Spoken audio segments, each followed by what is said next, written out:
Você já se sentiu vazio? Sabe, como se você tivesse um buraco no seu peito e de alguma maneira você tentasse colocar peças de quebra-cabeça pra tampar esse buraco ou pra preencher esse buraco, mas de maneira nenhuma você conseguisse deixar ele tampado por muito tempo? Bom, eu já.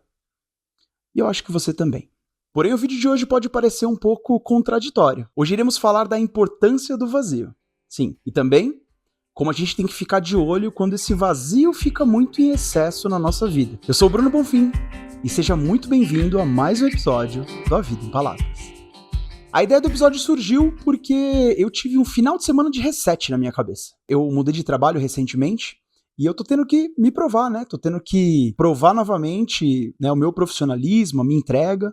Então eu tenho trabalhado muito intensamente nesse novo trampo. E isso me gerou um cansaço mental, porque eu tenho 15 dias de trabalho e eu tenho uma tonelada de informações novas na minha cabeça. Então eu falei, eu peguei folgas que já estavam acumuladas, inclusive, e resetei a mente. Falei, não vou trabalhar, vou focar em mim, vou focar em não fazer nada, né? Vou tentar na medida do possível. Assisti 6 filmes em 2 dias. Sim. Ou seja, eu tentei trabalhar esse vazio. Mas calma, antes da gente começar a falar sobre mim, sobre o meu sentimento, o que eu passei, e vocês começarem também a se identificar ou não comigo, vamos tentar entender o que é esse vazio? Eu acho que isso é mais importante, né? A gente conseguir definir o que é esse vazio. E como eu não sou psicólogo, filósofo, nada desse tipo, eu recorri à pesquisa. Pesquisei 5 maneiras, 5 pessoas, 5 referências que falam e tratam sobre o vazio. Achei que a perspectiva de cada uma dessas pessoas é muito importante para você também entender esse vazio e tentar de alguma maneira identificar qual a importância desse vazio tem para você. Porque para mim eu já identifiquei. Junto com isso, eu vou correlacionar alguns dos filmes que eu assisti nesse meu tempo de reset, que faz muito sentido. E um deles eu tenho certeza que você conhece. Um talvez não. Primeiro vamos começar a definição. Lembrando que esse podcast, vlogcast ou qualquer coisa que você quer que o valha que chame isso, não trata de religião, nem coisa do tipo. Aqui é basicamente eu, meus achismos, dando minha opinião sobre as coisas. E falando nesse vazio, rolou um churrasco na casa do meu pai nesse domingo. E calma, que você vai entender ainda o que tem a ver o vazio com o churrasco. O churrasco não tava vazio não, tava cheio. Mas a gente começou a filosofar sobre a vida, falar sobre coisas e entramos no tema de vida após a morte. E eu achei engraçado porque as pessoas acreditam em coisas muito diferentes do que eu acredito. Mas enfim, a gente não tá aqui pra falar sobre a minha religião. Vamos começar então com a filosofia ocidental, né? Aqui do nosso lado. Que daqui a pouco a gente chega lá no Oriente. Sartre dizia que o vazio era o centro da concepção de liberdade. E você pode pensar, como assim? Então quando a pessoa é vazia, a pessoa tem liberdade? Como assim? Não quer dizer isso. Calma. Sartre acredita que a mente possui constante mudança. Ou seja, esse vazio é constante na nossa mente. Porque a gente enche a mente com informações, com coisas, e em momento seguinte a gente pode ter outras informações e outras coisas ali. Então, quando ele diz esse vazio, não quer dizer que não tem nada, mas quer dizer que em momento algum fica imutável, fica sem mudar. Até quando a gente está dormindo, a nossa mente está trabalhando. Você acreditar e entender esse vazio te dá mais liberdade intelectual de saber que tudo muda, né? Nada é imutável. A gente não tem uma natureza na mente que vai fazer com que a gente pense daquele jeito pro resto das nossas vidas até a gente, enfim, morrer. Não. A gente muda. A gente pode pensar de maneira diferente e alterar o que a gente acredita a qualquer momento. Inclusive, talvez, por que não, ver nesse vídeo. Em consequência disso, Sartre também acredita que a gente tem sim o poder de negação. O poder de não aceitar uma coisa imposta na nossa vida. Então, por exemplo, uma pessoa chega e fala assim, olha, você é um sapo. Você não vai aceitar. Você vai falar, não. Apesar de eu ter papa, eu não sou um sapo. Eu sou um ser humano. Então a gente tem o poder de negação. É algo que também envolve essa definição de vazio para Sartre. E exatamente por ter essa opção de negação e ter também essa variabilidade de coisas na nossa cabeça, Sartre acredita na transcendência, né? O que é transcender? Você sabe o que é transcender? Eu não sabia até pesquisar para esse vídeo. Transcender é quando você consegue superar aquilo que lhe é dado. Deixa eu ver um exemplo do meu dia a dia, do meu cotidiano. Meu filho, quando brincava de massinha, por exemplo. Eu dava a massinha ali na mão dele e eu, né, com a minha habilidade artística, desenhava ali um bonequinho com cabelinho, com coisas do tipo. Enfim, horrível, péssimo, né? Não nasci pra ser artista. Plástico, pelo menos. Enquanto meu filho desenhava, por exemplo, um dos desenhos que ele estava assistindo no momento. Ou melhor, ele desenhava algo que eu nem imaginava que ele teria capacidade, né, de moldar ali com a massinha. Ou seja, ele transcendeu. E eu dei o exemplo, enfim, do meu filho, mas isso pode acontecer com a gente também. Tipo, você tem um problema no seu trabalho para resolver. E a pessoa que te delegou esse problema para resolver, na cabeça dela, talvez ela já tenha pensado na solução. Ah, a solução dele vai ser A ou B. Então, vamos ver qual que ele vai decidir aí entre a A e a B e para resolver esse problema. E daí você para, analisa aquele problema e com todo o seu background, né, com todo o conhecimento que você tem ali, a sua experiência, você consegue dar uma alternativa C e D, que talvez seja muito melhor do que a alternativa A e B que a pessoa estava pensando. Então você transcendeu. Então, misturado a isso, a gente, quando lida com esse tipo de situação, né, com esse vazio, Sartre acreditava que a gente crescia. A gente ter a consciência que esse vazio existe e a maneira de lidar com ele faz com que a gente cresça, faz com que a gente ganhe mais repertório, mais experiência para continuar, enfim, transcendendo por aí. Então, para compilar, né, esse pensamento, né, esse primeiro pensamento que eu trouxe sobre o vazio de Sartre, ele acredita nisso, que a nossa cabeça, né, que a nossa mente é um espaço vazio, que está sempre em mudança. Quando eu falo vazio, não é por falta de massa cefálica, né, não é por falta de cérebro, não. É porque a mente continua sempre em mudança, né? Sempre há espaço para algo novo. O pessoal fala que nada se cria, tudo se copia. Mais ou menos, né?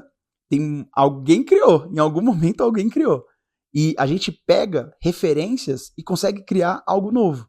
É como eu falei do exemplo, né? A gente cata um exemplo, um problema que talvez teria uma solução A e B, e a gente consegue, através né, dessa consciência, enfim, dessa experiência que a gente adquire durante a vida, achar soluções diferentes, melhores ou piores, tá? Não quer dizer que são sempre melhores, mas podem ser soluções piores, mas são soluções diferentes. Então a gente não prende a nossa mente a nada que nos obriga sempre a tomar esse mesmo caminho. A gente tem sempre a oportunidade de transcender ou de negar. Agora eu trago para um lado mais filosófico, né, do budismo. Eles têm o vazio não como a ausência de tudo, não como o nada. Eles têm o vazio como a ausência da independência das coisas. Ou seja, eles acreditam que tudo está interligado.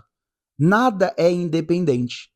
Uma coisa sempre depende da outra. Para existir uma ideia, antes não existia nada. Eu não sei se eu consegui me fazer entender, mas eu vou tentar facilitar. O budismo traz que você conhecer o vazio, você aceitar esse vazio, te traz a facilidade de deixar de sofrer, a facilidade de ficar sempre em busca dessa felicidade ou de preencher esse vazio. Então, quando você tem a possibilidade de entender que esse vazio existe, e ele existe exatamente para que novas coisas cheguem e tomem o lugar desse vazio, a sua vida fica muito mais fácil. Pensa comigo, ó. Imagina uma caixa de presente. Essa caixa de presente está vazia, porque se ela tivesse cheia, não daria para você colocar um outro presente lá dentro. Você conseguiu compreender? Pensa num armário, que você tem alguns jogos de tabuleiro, por exemplo. Se em algum momento eu não conseguir espaço para colocar outros jogos de tabuleiro aqui nesse armário, logo, o vazio não existe mais. E se esse vazio não existe, eu não tenho a possibilidade de criar algo novo, de ter algo novo na minha coleção de jogos, por exemplo. Então o vazio é tão importante quanto preencher esse vazio. Sacou? Então, sem esse espaço vazio nessa caixa, nesse armário, enfim, aonde for, em você e em mim, não existe a possibilidade de mudar, de colocar coisas novas, né, de cambiar ideias. Então o vazio também, né, para os budistas, também é importante. Da hora esses dois paralelos, né? Mas calma que tem muito mais coisa ainda e agora vai entrar numa parte artística que eu adoro. E ó, vou dar um spoilerzinho para vocês. Eu não sei se vocês gostam da Viagem de Chihiro, mas foi um dos filmes que eu assisti nesses dias de folga que eu tive. E cara, vamos falar agora então da parte artística, tá? Que, nossa, cara, que delícia de assistir essa animação. Eu não sei se você já consumiu algum desenho, né, do Estúdios Ghibli, do Hayao Miyazaki. Espero que sim, e se não consumiu, mano, já é a dica da semana. Vai atrás e assiste a Viagem de Chihiro. E uma das coisas que eu achei incrível nessa animação, nesse desenho, foi que existem momentos que nada acontece. Existem momentos que são contemplativos no desenho. A Chihiro tá no trem, sem face, o trem vai andando, vai passando pelas estações, e a gente vai só contemplando. Nada acontece. Não é algo que impacte na história diretamente. Na sociedade que a gente vive hoje, é esquisito isso, né? A gente tem um tempo de respiro, um tempo que a gente para contemplar o que tá acontecendo naquela animação. A gente tá junto na animação, sentindo aquele momento com o personagem. Isso é algo que hoje tá um pouco em falta. E eu acho que é algo que tá me fazendo ficar muito mais consumidor de outros tipos de filme e séries, por exemplo, de outras nacionalidades, né? Eu assisti um filme também que chama Cafarnaum, filme mega triste, enfim, não vamos falar desse filme hoje que ele vai no episódio só dele. Mas um outro filme que, esse sim, dá pra gente traçar um paralelo junto com A Viagem de Chihiro, é um filme chamado Dias Perfeitos. O filme tem 2 horas, e a primeira hora desse filme, a gente só contempla o cotidiano de uma pessoa, de um homem. Esse filme começou com a ideia de ser um documentário de pessoas que limpam banheiros públicos no Japão, e acabou se tornando um filme indicado ao Oscar, que eu recomendo muito que vocês assistam, tá? E você contempla o cotidiano daquele protagonista, e é engraçado porque se repete, e você fica, ué, mas será, aonde vai acontecer alguma coisa? Cadê? Né? Aonde tá? E eu achei isso demais, cara. E pesquisando para esse vídeo aqui, eu descobri que existe uma palavra em japonês que expressa esse tipo de sentimento em filmes, em animações e afins. Se chama ma. M-A. Ma. É uma palavra em japonês que expressa esse momento. E, mano, olha aqui, isso até me arrepia, velho. Essa palavra significa vazio. Ou seja, a ausência da forma de se expressar é tão importante quanto a expressão em si. Como a gente tem, por exemplo, agora em outros ramos da arte e de estética, no design, na arte mesmo. A gente tem, né, a parte, o negativo, né? Então a gente tem, por exemplo, uma ação acontecendo e a gente tem que ter um espaço vazio para que essa ação acontecendo tenha esse destaque. E existem algumas artes, alguns artistas que trabalham muito com o negativo, que é você fazer com que o destaque fique na parte que não tem ação acontecendo, que existe o vazio, na verdade. E isso é muito incrível, cara. Eu catei, né, pesquisando para esse vídeo, eu vi alguns exemplos de artes. Se você jogar aí, por exemplo, arte negativa, até o próprio logotipo do Carrefour. Se você vê o antigo logotipo do Carrefour, você vê que o logotipo, ele tá vazio. É o C de Carrefour. No meio daquele desenho, azul e vermelho, existe um C, que é a primeira letra da palavra Carrefour. E isso é incrível, cara. Nossa, eu fiquei fascinado, assim, pesquisando pra esse vídeo, pra fazer o roteiro.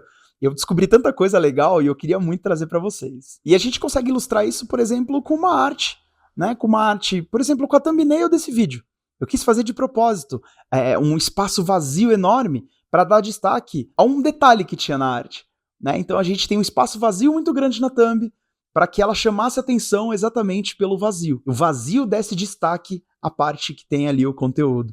E, cara, eu achei sensacional. Espero que o CTR me ajude. Deus do YouTube me ajuda. E eu vou trazer um pouquinho só, bem pouquinho, para dar vontade de vocês assistirem desse filme Dias Perfeitos. É um filme que fala sobre cotidiano, sobre rotina e como a gente consegue achar beleza nas pequenas coisas da vida. O filme é lindo, de verdade. É muito bonito o filme e ele trata sobre solidão, ele trata sobre esse vazio que às vezes a gente sente e tenta preencher de maneiras, enfim, erradas, né? De maneiras que acabam nos prejudicando mais ainda. Então ele mostra esse balanceamento, e isso que eu quis trazer também nesse vídeo, né, esse cuidado que a gente tem que ter com o excesso do vazio, que também não é bom. Eu acredito que o ser humano nasceu para viver em sociedade, para viver com outro, não para viver sozinho, né? E quando eu falo sozinho, a questão de, às vezes você tá numa sala com 1 milhão de pessoas, mas você se sente sozinho. O que eu tô falando é esse vazio, né? Esse vazio existencial, e não um vazio criativo. São coisas bem diferentes mesmo. Enfim, é um filme muito contemplativo, um filme muito bonito, que me fez pensar numa coisa incrível. Por que você ainda não está me apoiando no Catarse? Então eu já venho agradecer aqui imensamente a Arnaldo Rolim Portela, Roberto Bonfim, Thiago Novaes, Alexandre Skivinders, por serem esses apoiadores fiéis que todo mês me ajudam junto com toda essa galera que está aqui na tela. Então, muito obrigado pelo apoio de vocês. O A Vida em Palavras não existiria se não fosse pela colaboração mensal de vocês. E se você tá aí pensando, pô, mas eu queria ajudar, como eu faço? Simples, escaneie o QR Code que tá aí na tela e a partir de R$5 você consegue já apoiar o meu trabalho aqui no YouTube, tá bom? E no Spotify também. E se você já chegou até aqui, já é de casa, então, mano, já deixa um like no vídeo, deixa também um comentário sugerindo um tema legal de vídeo ou algo que você concordou ou discordou do que eu disse. Se você estiver no Spotify ouvindo a gente, deixa 5 estrelas que ajuda bastante, tá bom? Bora pro vídeo agora. Vamos continuar, que agora tem uma parte de matemática. Sabia que tem vazio em matemática também? Tem sim. O bendito zero, né? O zero tem na matemática uma função incrível. Porque, olha que interessante. Se não houvesse o zero, não haveria o 10, não haveria o 100, não haveria o 1000. E agora os professores de matemática já devem estar bravos, falando, que esse moleque tá falando? Mano, eu acho que é isso, entendeu? Como que você ia falar que é R$ 1.000 se não tem 3 zero ali pra dizer que é 1000? Entendeu? Não sei. Como que a galera fazia antes? Não sei, cara. Mas o que eu quero trazer aqui é esses meus achismos, entendeu? Pensa comigo. O zero, ele representa várias coisas na matemática. Então, por exemplo, ele é o ponto neutro entre os números negativos e positivos, por exemplo. Então, olha a importância do bichão aí, do zero. E esse eu vou pincelar rapidinho, porque, mano, já foi meu tempo de escola de matemática. Apesar que eu era bom na matemática, viu? Por incrível que pareça, sou de humanas, mas eu era bom de matemática. Se o zero não existisse, a matemática moderna, a matemática que a gente conhece hoje, não existiria, eu acho. Ó, pensa comigo, vai, pra acabar, pra encerrar esse assunto aí de matemática. Olha pro céu. Tem 1 milhão, 1 zilhão, 1 trilhão de estrelas, planetas e afins. E entre esses trilhões, existe o vazio, existe o nada. Só que não é nada. Ali existem coisas acontecendo. Existem micropartículas, átomos, enfim, coisas microscópicas, nanoscópicas acontecendo. Então, se você parar pra pensar, o vazio talvez não exista no universo? Será que só existe o vazio em nós? Por que será? Sei lá, filosofei. E você pode estar se perguntando, o que isso tem a ver com zero? Bom, já não sei mais, porque agora eu lembrei de um filme que chama Into the Wild, Na Natureza Selvagem. Que filme da hora, gente. E tá, eu sei que esse canal não é de filme e série, só que eu assisti muitos filmes e séries nesse final de semana e eu queria trazer isso pra vocês, tá? O da matemática eu vou dizer que foi o mais fraco, né? Eu sei que foi, mano. Professores de matemática podem me xingar aí nos comentários de boa, eu vou aceitar o elogio, eu vou dar até joinha no comentário de vocês. Mas eu achei importante trazer o zero. É basicamente o que a gente costuma ter na nossa conta bancária aí no mês de janeiro, fevereiro, né, que tem que pagar um monte de coisa. Enfim, voltando pro assunto. Na Natureza Selvagem, por exemplo, o protagonista, ele sente um vazio existencial. Ele se forma na escola, pega o dinheiro que ele tem guardado, que a família ia dar pra ele, enfim, fazer alguma coisa da vida dele, ele pega, doa tudo e some pro mato. Sim, ele vai pra Natureza Selvagem e a ideia dele é o seguinte, mano, eu vou daqui pro Alasca de carona e poucas. Vou entender o que é a vida. Se eu não me engano, esse filme é baseado em fatos reais. Enfim, o filme é lindo, não vou dar spoiler nenhum, porque vale a pena você assistir. E ele fala sobre esse vazio existencial, sabe? Esse vazio de propósito. Sabe aquele sentimento que faz a gente levantar da cama e fazer as coisas? Esse tipo de vazio, né? Esse protagonista sentia. E, enfim, em algum momento, ele consegue achar o propósito dele. Então vale a pena você assistir. Fechou? E agora a gente trata um pouco sobre essa parte de psicologia mesmo, né? Essa parte de meditação, talvez, que o pessoal fala, né? Mindfulness, que é você conseguir deixar a sua mente vazia, mas para que isso te traga ali prazer, né? Felicidade, te traga paz. Quando a gente consegue o momento presente, né? Enfim, tem um monte de vídeo aqui que fala sobre momento presente, depois você assiste algum do que eu vou linkar aqui em cima. Mas quando a gente tem 1 milhão de coisas na cabeça acontecendo, pensamentos e tal, e a gente consegue, com técnicas ou com respiração ou com algo do tipo, ter aquele momento de paz, aquele momento de silêncio na cabeça, eu consigo isso através, por exemplo, de respiração. Eu faço umas respirações e eu consigo pensar em não pensar. Basicamente isso. Uma outra coisa que me ajuda também é, por exemplo, eu tô aqui sentado. Eu começar a tentar sentir a textura do lugar que eu tô sentado, né, sentir, tipo, a minha mão sobre a minha perna ou sobre o meu ombro, tipo, sentir o momento, sentir o atual, presente, sabe? Faz com que eu pare de pensar em outras coisas e afim. Eu não sofro, né, com ansiedade, essas paradas, mas eu sei que tenho amigos que sofrem e eles usam técnicas assim quando eles estão, enfim, desassociando, quando eles estão tendo ali um momento de ataque de pânico, algo do tipo. Isso ajuda muito eles. Então tem pessoas que acham prazer nesse tipo de de paz, né? Essa paz interior, essa paz mental. Então, esse esvaziamento da mente, né? Ele consegue trazer pra gente esse estado de plenitude, né? De contemplação, que a gente consiga não pensar em nada, ou pensar em não pensar, né? E tirar, enfim, pensamentos negativos ou pensamentos que trazem ansiedade pra gente. Então é uma técnica também que vale a pena, né? Vocês, enfim, estudarem, verem sobre, se ajudar vocês. E daí a gente começa a tratar daquele problema de quando esse vazio não traz paz, quando esse vazio traz ansiedade. Isso é muito complicado, isso é muito ruim. É o oposto desse vazio benéfico que eu tô falando aqui até agora. Se esse vazio, se esse excesso de vazio te traz depressão, te traz ansiedade, te traz sentimentos ruins, te traz desassociação da realidade, te traz a vontade de não permanecer aqui, aí você já tem que procurar, sim, uma ajuda médica, algo que consiga aí te ajudar real. Papo nenhum, vídeo do YouTube nenhum vai te ajudar. Então, não deixe, né, que esse vazio criativo, esse vazio que eu quis trazer aqui, fique tão em excesso na sua vida ou se confunda com sentimentos ruins, né, com coisas ruins. Pelo contrário, esse vazio que eu tô falando nesse vídeo, ele não é um vazio que traz apenas ausência. Ele é um vazio que, pela ausência, se cria algo. Pela ausência, se molda algo. Pela falta, você traz algo à tona. Esse é o tipo de vazio criativo, é o tipo de vazio que a gente, como criador de conteúdo, tem que trabalhar a cada dia. E não só criador de conteúdo, né? Nós como pessoas, aquele vazio que a gente tem que trabalhar para a gente ter também esse momento de ócio, de tranquilidade, um momento de relaxamento, no momento que a gente tenha que parar de se cobrar, ser produtivo sempre, sempre, a cada momento. Eu sou uma pessoa assim, e para mim é muito difícil trabalhar esse vazio. E eu imagino que para vocês também, né? Se você tá me assistindo até aqui, provavelmente para você também. Então eu quis trazer esse vídeo para lembrar vocês e também me lembrar da importância do vazio. Eu vou parafrasear a Laose. A roda de uma bicicleta é feita por mais de 30 aros, firmes ali, fortes, né, para dar a resistência de uma roda de bicicleta e poder ter o nosso peso, né, carregado por ela. Mas é um espaço vazio no centro da roda que faz com que a roda gire. Fica com essa pedrada aí. Eu te espero semana que vem. E mais uma vez, deixa um like no vídeo, por favor, e um comentário, se você tiver afim. Um grande abraço, até semana que vem. Tchau, tchau.